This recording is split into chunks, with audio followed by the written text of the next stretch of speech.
இப்போது புதிய அறிமுகம் ஆச்சி ஹோட்டல் சாம்பார் 50 கிராம் ரூபாய் 20 மட்டுமே. நீங்க பாத்தீங்கன்னா தமிழ்நாட்டில் எவ்வளவோ அரசியல் கட்சிகள் இருக்கு. யாருமே இந்த மாதிரி பண்ண மாட்டாங்க. தனிப்பட்ட முறையில் ஒரு அதிகாரியை தாக்குறது, அவர் குடும்பத்தை தாக்குறது, இது திரு சீமான் மட்டும்தான் பண்றாரு. அவர் கட்சிக்காரங்க மட்டும்தான் பண்றாங்க. என் வீட்டு பெண்களை தாக்குனாங்க, எங்க அம்மாவை பேசினாரு, பேசினவங்க மேல அவரு நடவடிக்கை எடுக்கணும், நீங்களும் கடந்து போகணுன்றாரு. அவர் சுயமரியாதையை விட்டுட்டு செயல்படுறாருன்னா நான் அப்படி இருக்கணும்னு அவசியம் இல்லை. என் வீட்டில் இருக்கிறவங்கள, என் குழந்தைகளை, எங்க வீட்டில் இருக்கிற பெண்களை அவதூறா பேசினா நான் சட்டப்படி நடவடிக்கை எடுத்திருக்கிறேன். எல்லா விதமான நடவடிக்கையும் எடுக்க போறேன்.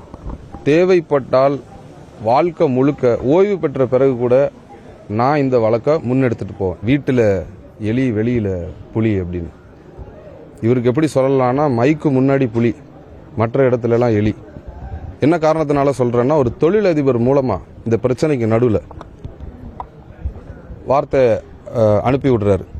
நான் தனிப்பட்ட காரில், டின்ட்டு போட்ட கிளாஸ் போட்ட காரில் நான் வரேன், நான் மன்னிப்பு கேட்குறேன். நான் அதை ஒத்துக்கலை, எனக்கு உடன்பாடு இல்லை, நான் சொல்லிட்டேன்.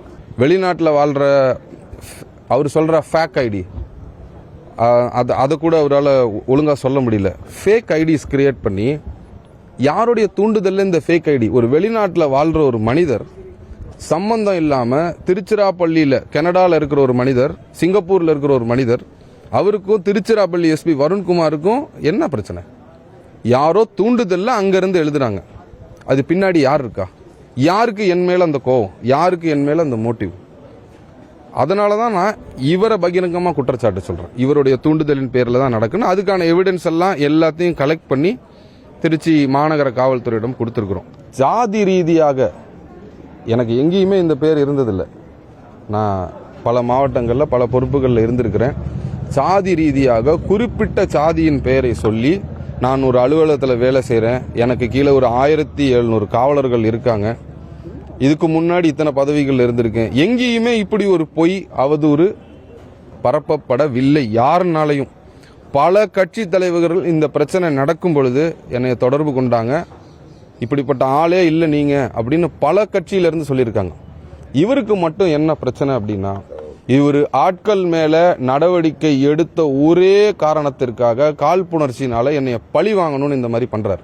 அவ்வளவு பெரிய சீன்லாம் இல்லையா? அவ்வளவு பெரிய அப்பா டக்கர் அவரு. நான் போய் மன்னிப்பு கேட்கிற அளவுக்கு தம்பி, அவர் ஏதோ காமெடி பண்ணிட்டு அலைகிறாருன்னு தம்பி, என் பரம்பரையிலே கிடையாது தம்பி. நீ என்ன பெரிய, நீ யார் முதல்ல? நான் உனக்கு மன்னிப்பு கேட்க, நீ யார் முதல்ல? நீ யாருன்னு முதல்ல சொல்லு எனக்கு. நீ யாரு? நீ உன்ட்ட மன்னிப்பு கேட்க? நான் தவறு செஞ்சது நீ, நான் மன்னிப்பு கேட்க. சரி, நம்ம தொழில் கூட்டிவா, நீ பொது வெளிக்கு வந்துட்டீலவா, கூட்டிவா, நீ கொண்டு வாங்கின. யார் அந்த தொழிலதிபர்? நீ கெஞ்சின பத்திரிகையாளர்களை விட்டு, உயர் காவல்துறை அதிகாரிகளை விட்டு, நீ சொல்ற ஆளை விட்டு என்கிட்ட கெஞ்சின. நான் இதுக்கு அவரை சந்திக்கணும், நான் எந்திரிச்சு போனேன். நான் ரிக்வஸ்ட் பண்ண உனக்கு மேல அதிகாரிகள்கிட்ட, அதெல்லாம் எனக்கு சரி வராதுன்னு, நான் எதுக்கு பேசணும்னு. நீ அப்படியே நீ பெரிய இது மாதிரி பெரிய புனித பட்டம் கட்டிக்கிற. நீ உனக்கு பயந்துக்கிட்டு நான் மன்னிப்பு கேட்கணும். நீ தான் கெஞ்சின. உன் நீ நேருக்கு நேரம் நீ என்னோட பேசுவியா? நீ கெஞ்சினியா? இல்லை. நான் உன் நாகரிகங்கிறது சில அதிகாரிகள் பேரை சொல்ல விரும்பல, பத்திரிக்கை பேரை சொல்ல விரும்பல, எல்லாரையும் அனுப்பி எனக்கு முடிச்சு விடுங்க, அண்ணனுக்கு எனக்கும் தகராறு வேணாம், பிரச்சனை வேணாம்னு சொன்னது நீ. நான் எதுக்கு அவர்கிட்ட போய் பேசணும்னு எந்திரிச்சு போனவே நான்.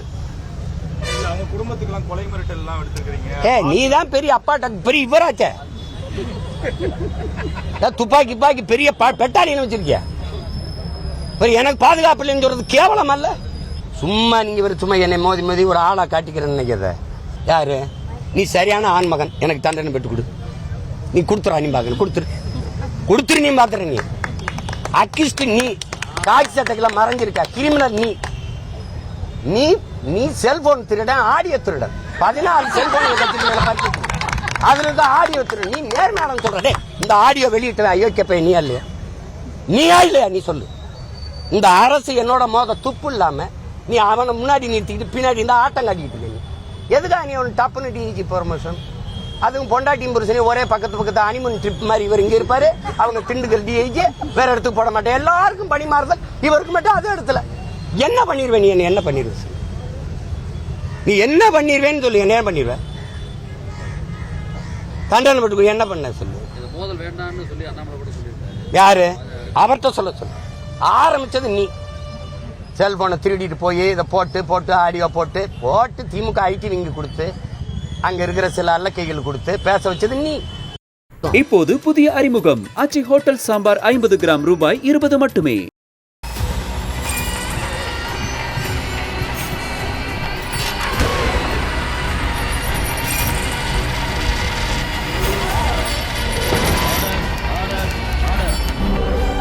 நிகழ்தகவு குற்றங்களின் மறுபரிமாணம்.